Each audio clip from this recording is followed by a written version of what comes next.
We are here to abet creation and to witness to it, to notice each other's beautiful face and complex nature, so that creation need not play to an empty house. Welcome to worship with the Universalist Unitarian Church in Peoria.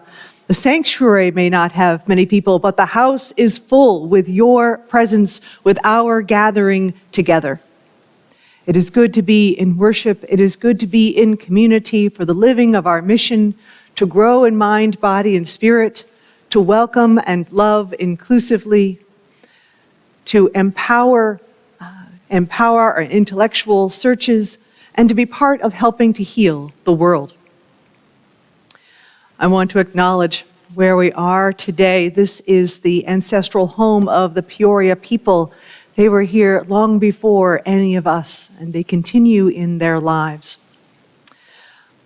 This is our theme for this month of Living with Intention. And for today, we are exploring and picking up on the work of the Reverend Dr. Martin Luther King Jr., who we are recognizing and remembering this weekend. And part of how we do this work is to carry forth his lessons and his legacy, to bring to home our inheritors, those of us who are inheritors of his dream and those who are the elders who are carrying forth and continuing to interpret the vision that he had. And the one that we're honoring today is Bell Hooks. Now, Bell Hooks is a feminist, an author, a scholar, works across many disciplines. She died at the age of 69 last December. And she is one of those lesser-known people that needs to be brought forth as part of the interpretation and the living of our work for a more multicultural, more welcoming, less oppressive society. And so today, we explore a little bit about Bell Hooks amid our recognition of the Reverend Dr. Martin Luther King Jr. As a congregation, we know what it means to come together in the service for a larger hope and a larger purpose. And we do so in so many ways, including time and our skills and our financial donations. The congregation's ministries are made possible by the financial gifts of members and friends. So I invite you to send an offering in. You can do so online. You can do so in the link that is provided. You can also contact the church office. All gifts are welcome. Everything we offer makes a difference in how we live into this congregation. Now I want to say something about our opening hymn, which is King for a Day. It was written by Unitarian Universalist minister, the Reverend Jason Shelton. The production of this, we've been given permission, was created by the Association for the Unitarian Universalist Music Ministries. And its use is given so that we may kind of bring into the spirit. But we also will be offering a donation for the permission for use.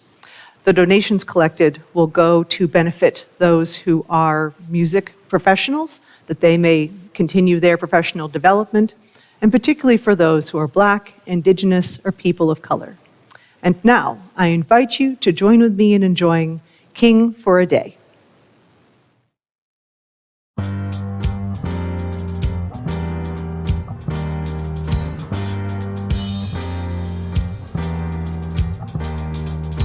He had a dream of a world free of hatred and anger.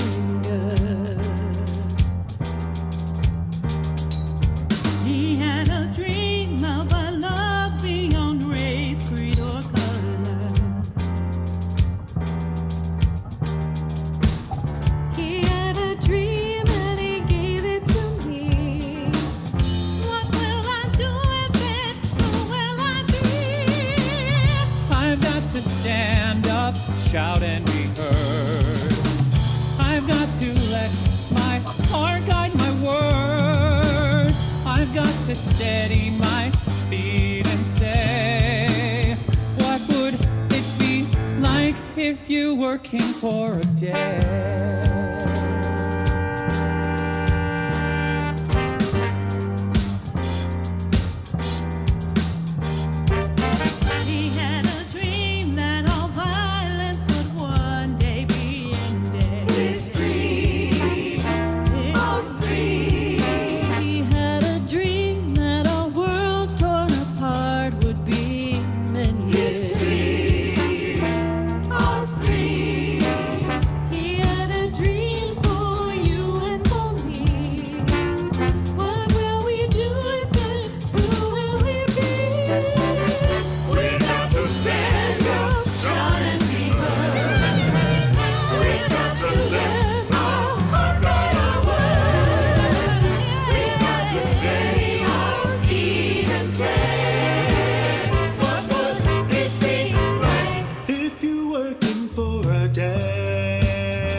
Our opening words today are entitled, "We Have Come Into This Room of Hope" by Libby Stoddard.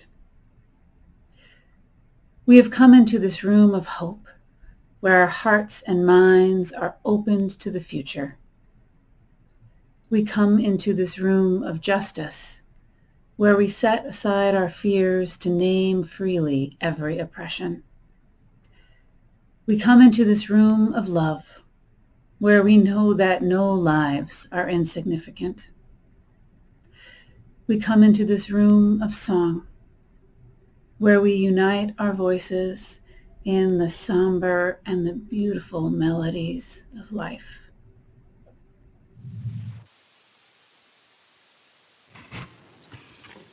Out of the Flames by Sarah Lawal. Out of the flames of fear, we rise with courage of our deepest convictions to stand for justice, inclusion, and peace.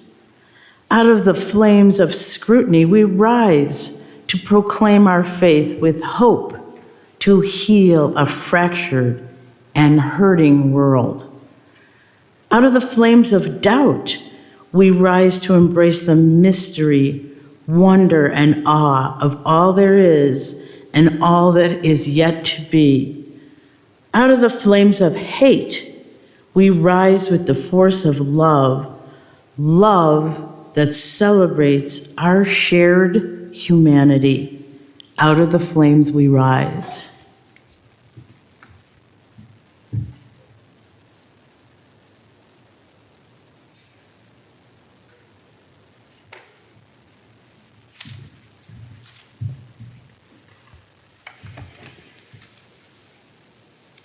Our interlude is from John Lewis, the late statesperson and elder and now ancestor.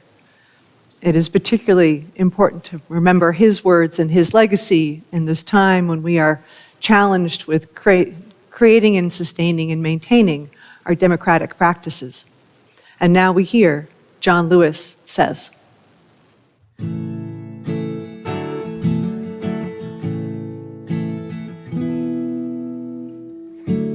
Do not get lost in a sea of despair. Never be afraid to make some noise. Stay hopeful until you die a day, and we can find a way out of no way. Yeah, we can find a way out of no way. Do not get lost in a sea of despair. Never be afraid to make some noise.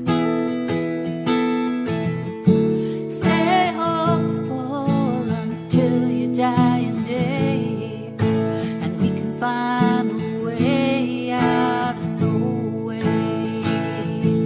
Yes, we can find a way out of no way. We can find a way. We can find a way. We can find a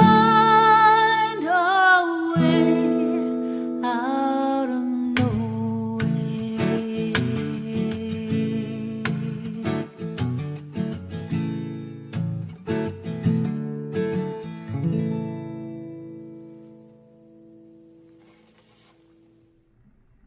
Good morning. Martin Luther King Jr. Day is the perfect time to remind ourselves that we can always choose to love and to create a more just and healthy world. Today's story is one example of an individual making that choice. It is called Ruby Bridges, Surrounded by Love by Janine Grossmeyer. When Ruby Bridges was 6 years old and in the first grade, just like many other children, she went to a new school. Ruby's school was called William Frantz Elementary. It was in the city of New Orleans, Louisiana. And just like other children, Ruby was nervous about the first day of school. She knew everything was going to be different, A new building, new teachers, new rules, new things to learn, new children to play with, and she hoped new friends. But unlike other children, Ruby didn't go to school by walking or riding in her parents' car or in the school bus. Ruby went to school in a police car, followed by people from her neighborhood to keep her safe. Ruby walked in the front door of her school surrounded by 4 tall men who had guns and wore armbands with the words U.S. Marshal on their sleeves. Because Ruby wasn't just like the other children at William Franz Elementary. She was the only African American student in the entire school. Some people didn't think she should be there. You see, Ruby started first grade in 1960, about 60 years ago. Back then, in some parts of the United States, children with different skin colors went to different schools. There were schools for children with dark skin, and there were children with light skin who had a separate school, and that was called segregation. Some people liked segregation, but many people knew it wasn't fair. The schools for white children already had more books, better buildings, and lots more of everything than the schools for black children. Because of that, our government made a law that said all children, no matter what their skin color, could go to the same schools. That is called integration. The parents at William Franz Elementary who liked segregation did not like integration. Because Ruby had dark skin, they thought she didn't belong at the school. They kept their children home from school, away from her. Ruby was the only student in her class. She didn't have anyone to play with or to talk to except for the teacher all day long. And every day, those people who didn't like integration would go to Ruby's school and they would yell horrible, mean things at her. Some called her names. One woman threatened to poison her. Sometimes they would even throw rocks or eggs or tomatoes, trying to keep her away from school. Yet every day, Ruby Bridges would go to that school. She would get dressed and eat breakfast and get ready for school, and then her mother would say, "I'm proud of you." And her father would say, "You're my brave little girl." And they would all say, "I love you," to each other. Every day, her neighbors would surround the police car that Ruby was riding in, and the 4 U.S. Marshals would surround her as she walked through that crowd of angry people to help keep her safe. And every day, Ruby would say a prayer, not for herself. Ruby prayed for the angry people who yelled at her, asking God to forgive them and to change their minds. When Ruby Bridges was surrounded by hate, she surrounded everyone with love. And after a while, it worked. The next year, when Ruby Bridges was 7 years old and starting the 2nd grade, the angry crowd of people wasn't there. She didn't have to ride in the police car. There were no U.S. Marshals. White people didn't keep their children home from school, even though Ruby was there. When Ruby went to her classroom on that first day of 2nd grade, there were 20 other children. Some of them had dark skin, some of them had light skin. Some of them would be her friends. Integration had happened, and William Franz Elementary was a school for all children.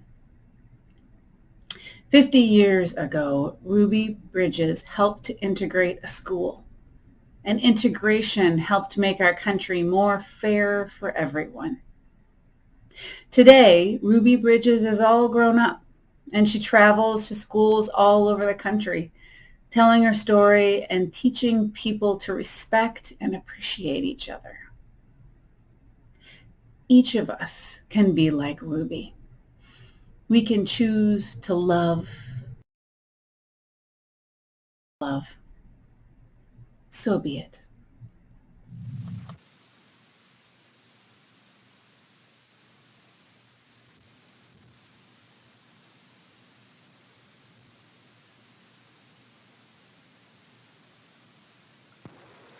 This is the time for our reflection, our shared meditation with music. And in this moment, I want to invite folks into this moment by lighting candles that we might enjoy the light together, that it might speak to all that is living in our minds and on our hearts. I invite you into reflection with me as we enter into the music for meditation, and I light the candles for all of our circle of care.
From the Reverends Wendy Bartell and Lynn Gardner.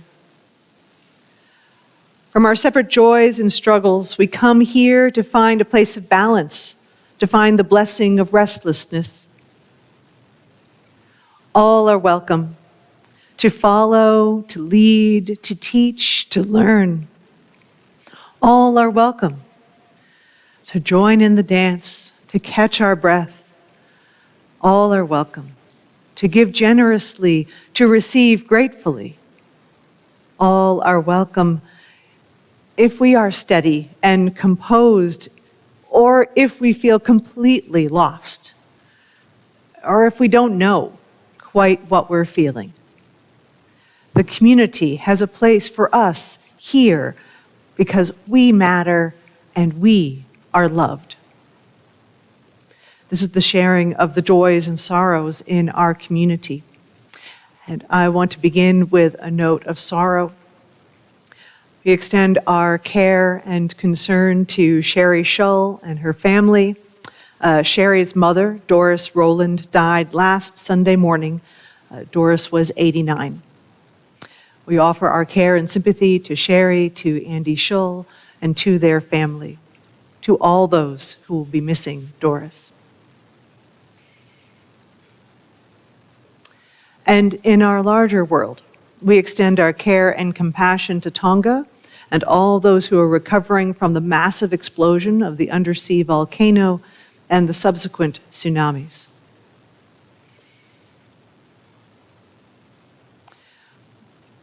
For this moment, I take another turn in our larger world to lift up the attack against Congregation Beth Israel in Colleyville, Texas.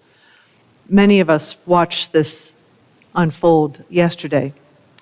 An armed assailant entered the building during the live stream of their Saturday morning services. 4 people were held hostage for hours, including the rabbi. The hostages have been recovered. The attacker died at the scene. And such an event impacts the immediate community and those who know this faith congregation in particular. And the entire Jewish community feels the fear and sorrow when their community and when people are harmed in such a way. I extended the solidarity of care to our siblings here in Peoria on behalf of our congregation yesterday.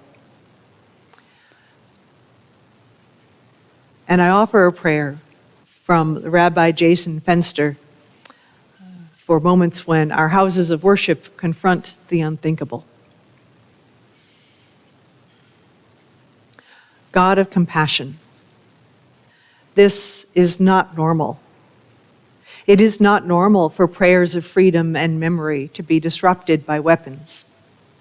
It is not normal for houses of worship to have protocols for responding to violence. It is not normal for leaders, partners, and friends to extend thoughts and prayers in the wake of another attack. God of peace, we refuse to accept that this is normal. We refuse to resign to apathy. We refuse to give in to forces that seek to divide. We refuse to allow the passage of time to dull our moral courage. Master of hope, in the face of hate, strengthen our hearts to insist on love in the face of darkness. Uncover your eyes to find sparks of your light. In the face of violence, open our hands so that we might extend them in peace. So much is with us and within us. I invite you to join me in holding one more moment in silence, one more moment in the shared quiet, one more moment in our circle of care. Please join me and breathe.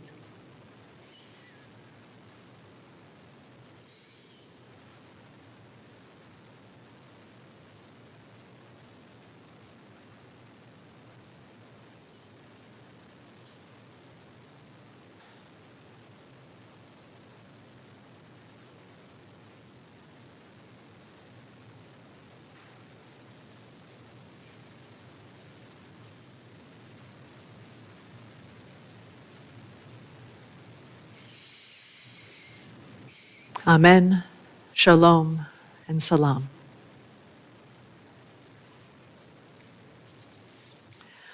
I want to offer an introduction to the elder, the ancestor that we are learning about today as a prelude to the reading that Carol will offer for us.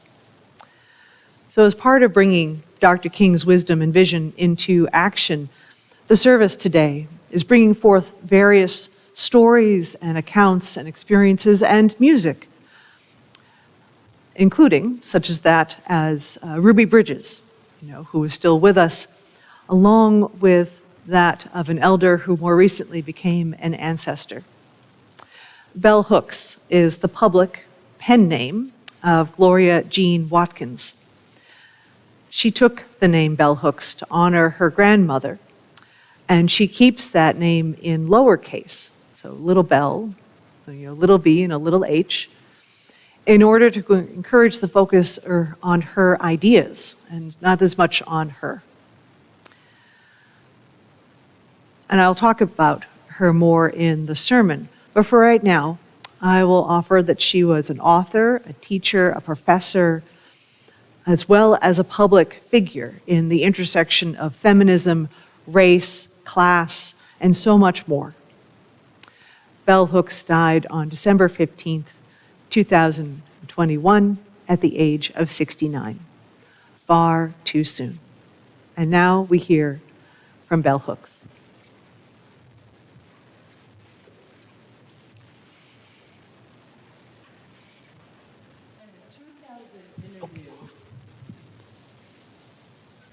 With all things considered, Hooks spoke about life-changing power of love.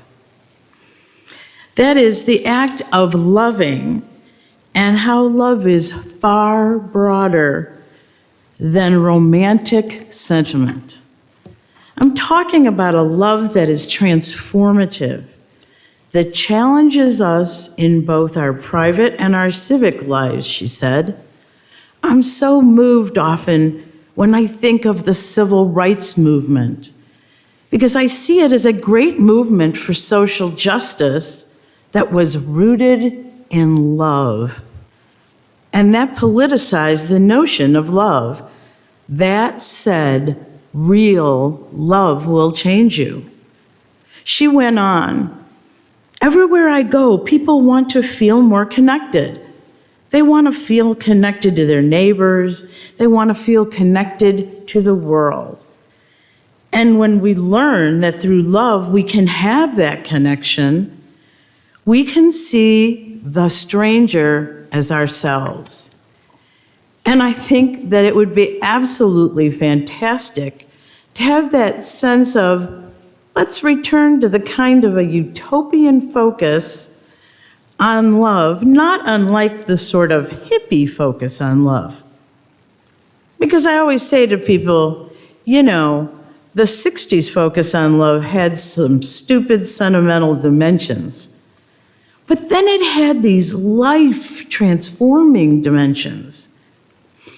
When I think of the love of justice that led 3 young people, 2 Jews, 1 African American Christian, to go to the South and fight for justice and give their lives. Goodman, Cheney, Schwerner.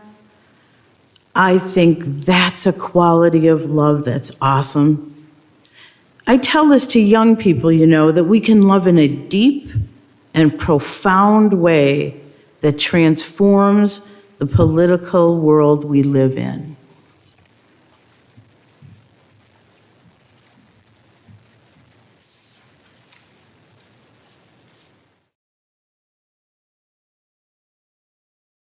Civil rights activist James Weldon Johnson wrote Lift Their Voice and Sing as a poem, which was set to music by his brother John Rosamond Johnson in 1899.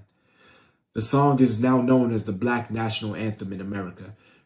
It is a protest, a hymn, and a prayer of profound significance for our people. We lift every voice and sing to express ourselves. We lift every voice to show that we have strength in numbers and we will not be silent. We lift every voice and sing to be lifted, liberated, and free. Freedom, the power to determine action without restraint. Freedom, the absence of or release from ties, obligations, or restrictions. Freedom, the ease or facility of movement or action. Freedom, frankness or boldness in manner or speech. Freedom, a political right. Until we are all free, none of us is free. Black lives matter. Black lives matter. Black lives matter.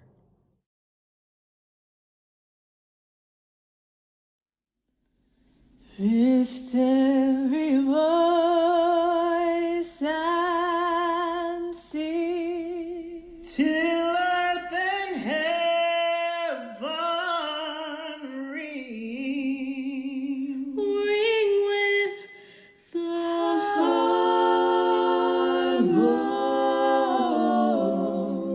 harmonies of living.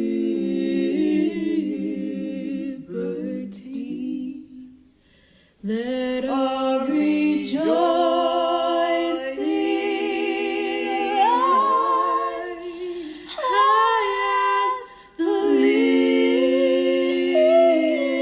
listening skies. Let it resound loud as the roaring sea. Lift every voice and sing till earth and heaven ring with the harmonies of liberty. Let our rejoicing rise high as the listening skies. Let it resound loud as the rolling sea. Sing a song full of the faith that the dark past has taught us. Sing a song full of the hope that the present has brought us. Facing the rising sun of our new day begun. Let us march on till victory is won. Stony the road we trod, bitter the chasing rod, built in the days when hope unborn had died. Yet with a steady beat, have not our weary feet come to the place, come to our Father's side. We have come over a way that with tears has been watered. We have come treading our path through the blood of the slaughtered.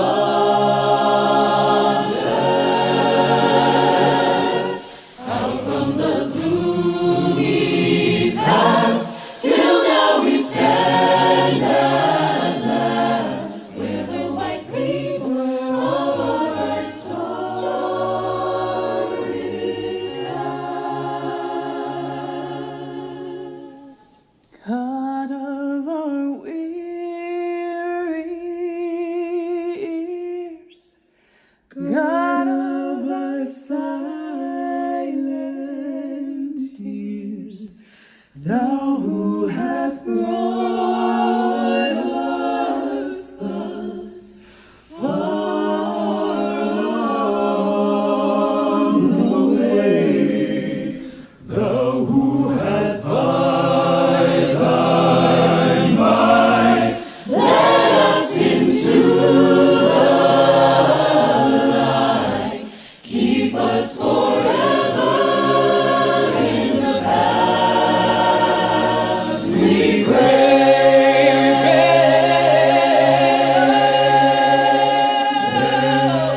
Oh, let's be straight from what God where we hearts drunk with the wine of the world, we forget thee. Shadow beneath thy hand, may we forever stand, true to our God, true to our native land.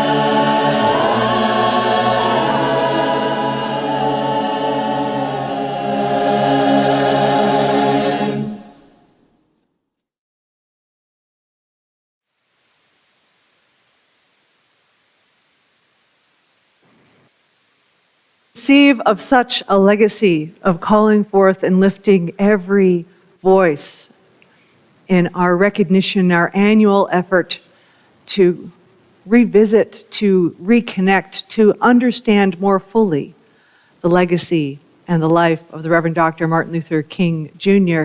And in this moment, we're doing so with stories of both those who have gone before and are only with us in spirit, and those who are still with us, what we might receive and how we might continue and carry on. It struck me this season in the story of Ruby Bridges and her effort to simply be a child in Louisiana in the 1960s. How much she was going to school every day in that first year, every day encountering that gauntlet of hate, every day enduring so much ugly and awful simply because of what people thought of how people should and shouldn't be and behave based on their looks, based on deep and long-lasting and embedded assumptions. And she did this. Her parents chose to commit to this for the sake of a better education, to lift herself up personally as well as the community. It just strikes me, coming to the story again, of how many concentric circles of love were interacting to make Ruby Bridges' story possible, both of feeling, both of sentiment and affection and care, as well as action. There was her parents, that circle, her family, her community, those who were committed and on board with helping and supporting them. There was Ruby, certainly herself, being willing to be in that moment, offering that prayer on a daily basis, that prayer that the hate would go away and that love would appear. There were those who were further committed to desegregation, the larger circles in our society, her teachers, her counselor, the people who donated funds to the family, who donated clothes for Ruby that she could look her best and feel as well and as best as she could every day. There was the dedication of the law enforcement escorting her, regardless of their individual personal beliefs, but they were upholding their commitment and their oaths. So many circles of love in action, of commitment.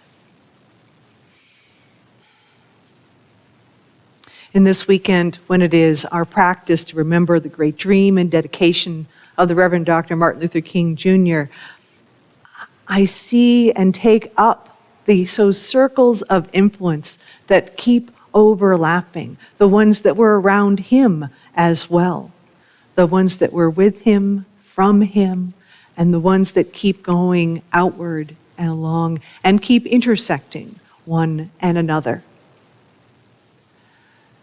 You know, Ruby Bridges and all of her circles, those led up to a year of being a solitary child in school, being taught by herself. I think our recent experience of parenting and educating during a pandemic gives a tiny bit of insight into the impact of a year in a child's life and how much that makes a difference. The emotional strain, the physical toil. It is a testament to the strength of her circle and the love modeled by her family, directly installed into her every day, multiple times a day. It is sobering as well that these events occurred within a lifetime. For Ruby Bridges, the child is now an adult, and she had a career and a family, and she made the transition into being a speaker and a presence for justice. And at the age of 67, she continues to be an advocate. This desegregation journey of this child at 6 years old is well within a lifetime.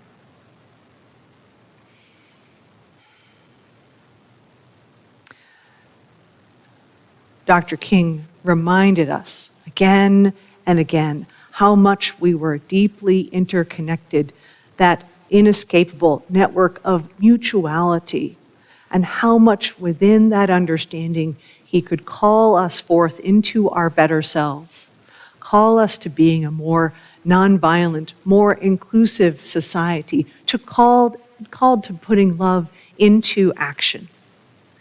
It is the work of a lifetime. It has been the work of lives uncounted leading up to the last century and into this moment. And in that spirit, I want to add one more life to the count today. So today, I want to talk about someone who was actually an age peer of Ruby Bridges, in fact, and that is Bell Hooks.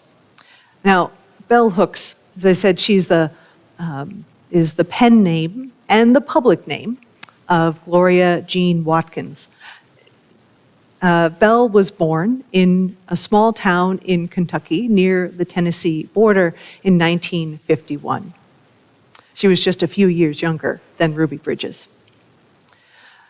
And Bell Hooks experienced the segregation of school systems. She had a community that had a very strong Black section of town. So within her community, she had a lot of love and support.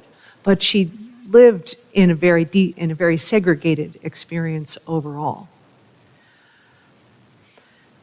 But she was able, with a powerful and loving Black family and community, was able to gain her education. She graduated from Stanford and then went on to a number of academic positions at a number of notable colleges. And finally, she returned for kind of the last phase of her working career. She returned home to Kentucky and became a teacher on faculty at Berea College in 2004. And last fall, Berea College opened the Bell Hooks Center in an effort to continue to study her work and as well as for her larger message, that art is resistance, that speaking up is resistance, that love in action is resistance. As they talk about the Bell Hooks Center, it's an inclusive space where historically underrepresented students can come and be as they are, outside of the social scripts that circumscribe our lives. They offer programs that affirm the students' sense of belonging and self on campus and in the world. And it's all motivated. The Bell Hooks Center is by itself motivated and in keeping with the school's motto as well, by Bell Hooks insights such as the patriarchy has no gender, and therefore feminism is for everybody. Patriarchy has no gender, and feminism is for everybody. She was deeply concerned with how the impact of bias based on race or gender or class, or all the factors, how that impacts every single one of us. But her presence in life, unfortunately, was as finite as any other person. And in December, she died after a long illness. Many people knew her work. Many people have pointed to her efforts and feminist writings, especially earlier in her career, as having a major influence in thinking about how different oppressions relate to one another. But many more are also discovering her after her death. And her style, there was a quietness to her presence and a sweetness to her voice, and she also was able to say hard things. She was known for her efforts around race and class and gender. The Times talks about how her work started in 1981 with her book, Ain't I a Woman? Black Women and Feminism. And what she talked about, her idea of oppression, can be encapsulated in this: the devaluation of Black womanhood occurred as a result of the sexual exploitation of black women during slavery that is not altered in the course of hundreds of years. I'll say again. The devaluation of black womanhood occurred as a result of the sexual exploitation of black women during slavery. That has not altered in the course of hundreds of years. She was taking on directly all of the abuse and the oppression and the harm done to women, done to black women for the entirety of slavery in this country. And that it has not stopped, that it has not gone away. And if we're not honest about that, we can't begin to address it.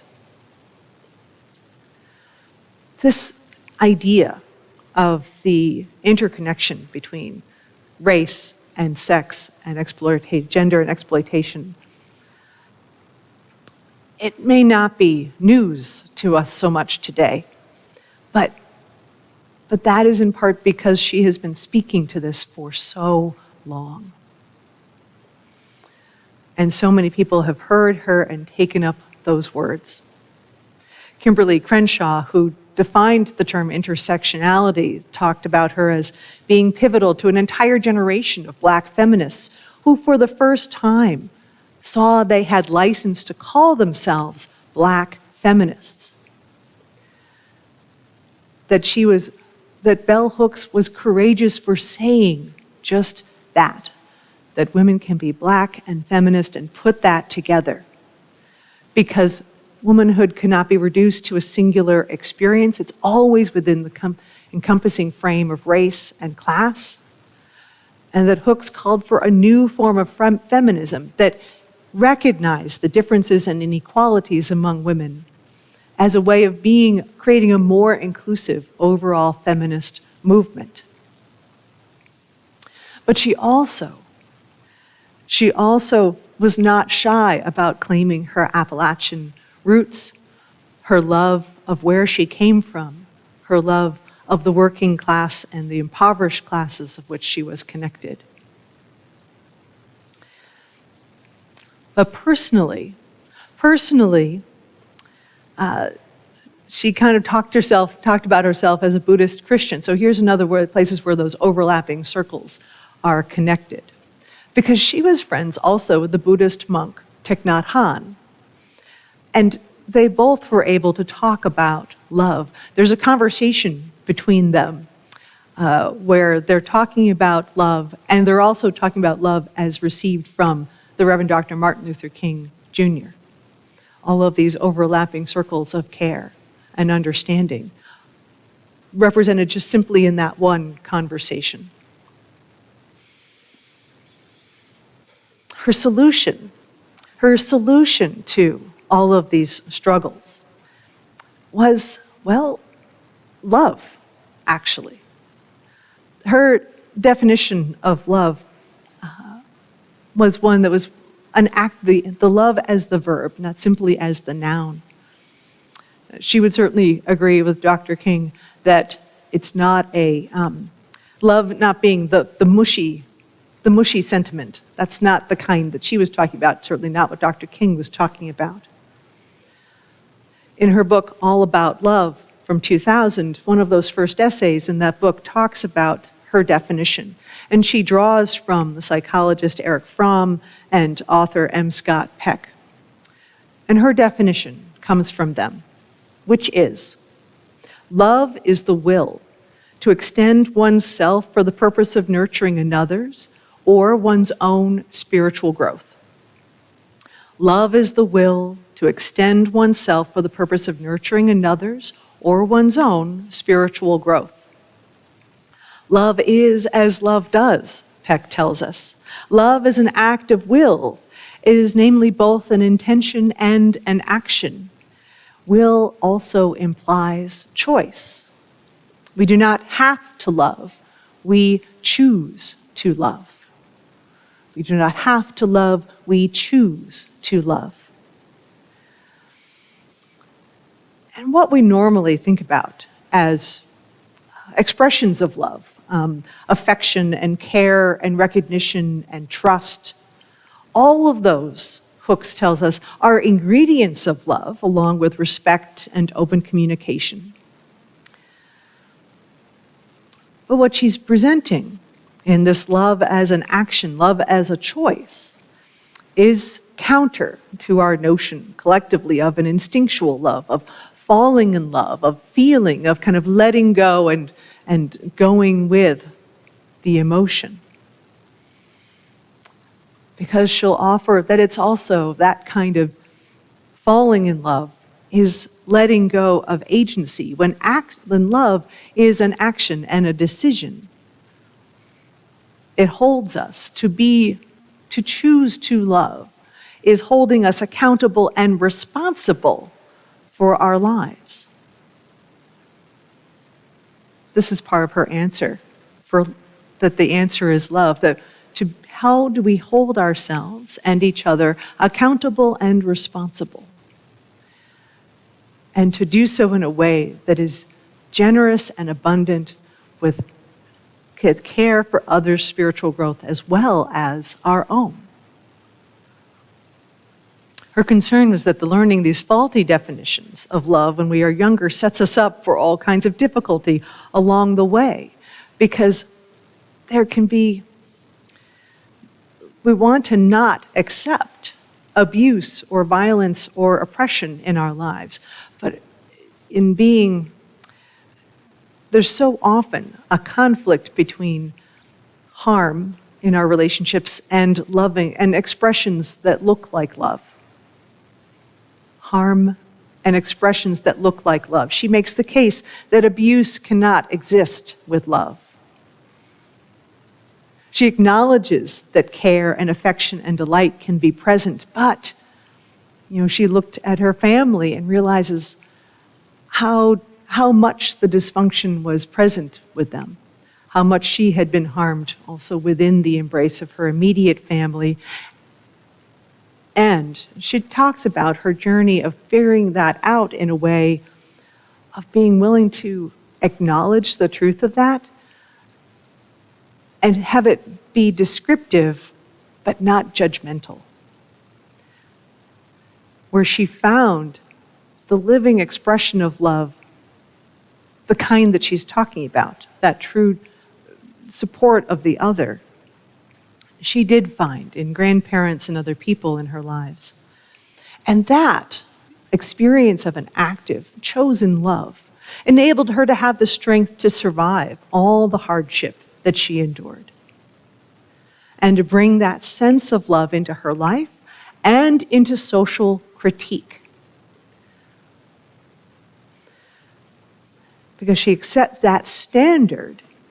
She was operating from that standard of understanding how we are responsible and accountable in our choices and our emotional care, and what we say we're trying to accomplish with love.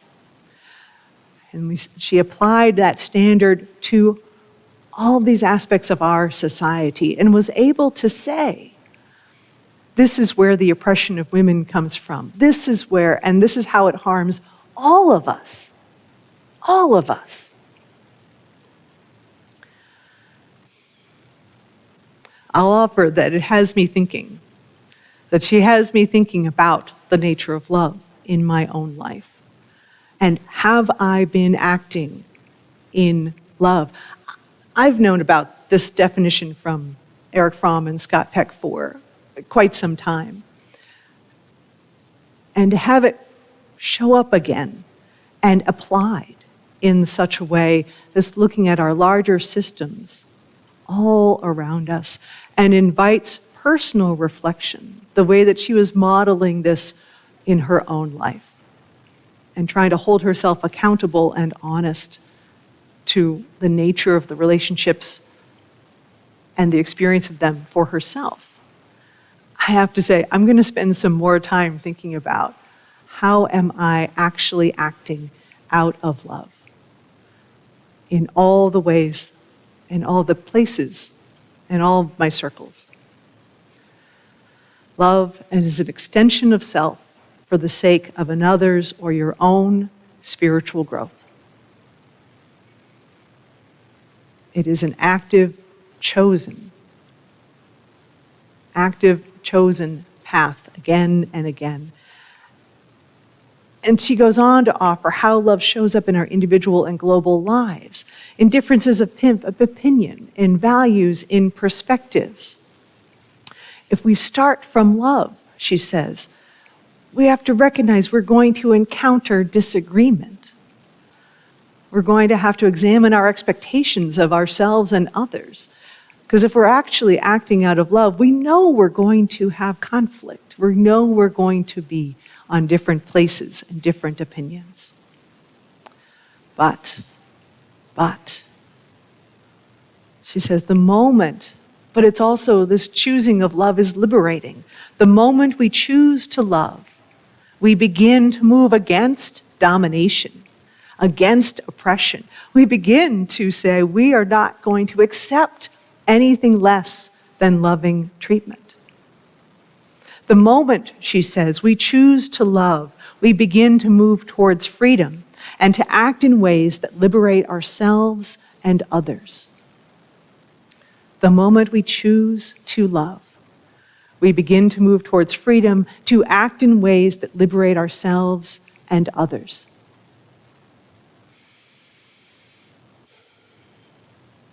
Bell Hooks was inviting us into a sophistication of thought, of practice, and examination of love and its implication for how we regard others and how we regard ourselves. The hope that she would offer is that doing so frees us, frees our minds, our spirits, our imagination, that we could, in fact, live into this dream that we keep hearing from Dr. King. For us in this time, how shall we continue to choose to love? She says, I believe wholeheartedly that the only way out of domination is love. And the only way to really connect with others and to know how to be is to participate when every aspect of your life is a sacrament of love. Every aspect of your life is a sacrament of love. So in that spirit, I invite you and myself and all of us that we might practice such a sacred act of love. Will you join me? I hope you will. Amen. Our closing hymn is from the duo Ma Muse, and it is We Shall Be Known.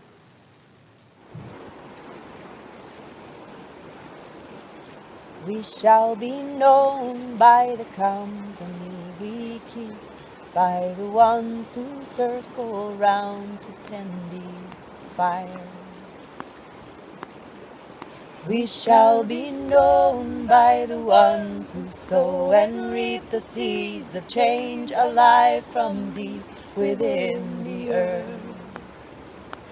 It is time now.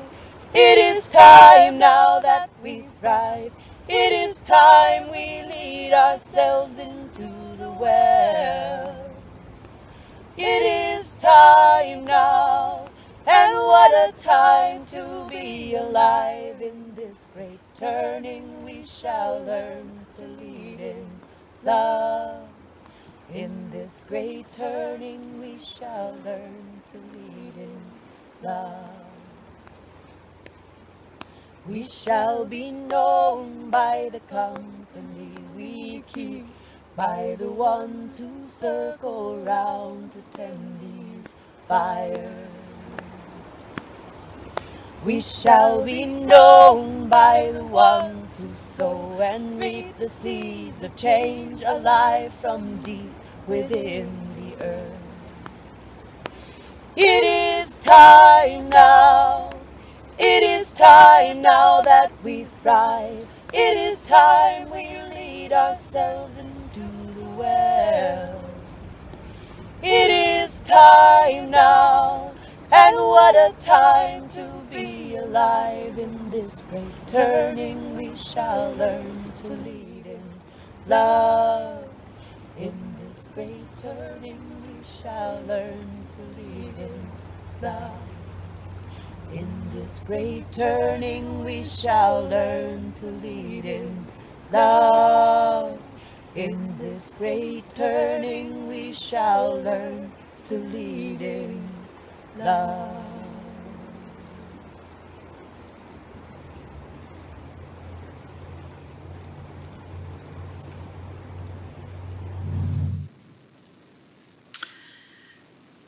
Growing Out of Our Comfort by Melissa Jeter.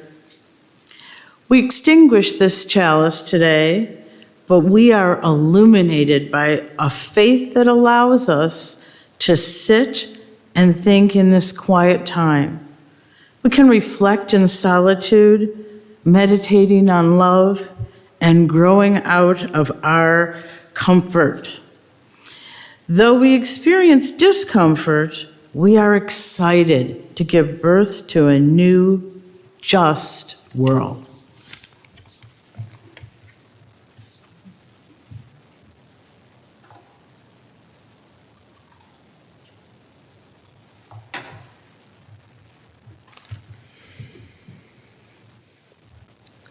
The only way to really be able to connect with others and to know how to be is to be participating in every aspect of your life as a sacrament of love.